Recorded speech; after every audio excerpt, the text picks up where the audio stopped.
لقد كان لكم في رسول الله أسوة حسنة لمن كان يرجو الله واليوم الآخر وذكر الله كثيرا.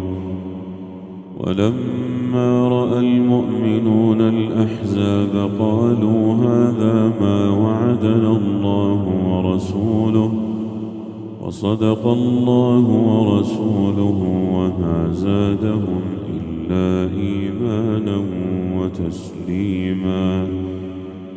من المؤمنين رجال صدقوا ما عاهدوا الله عليه فمنهم من قضى نحبه ومنهم من ينتظر وما بدلوا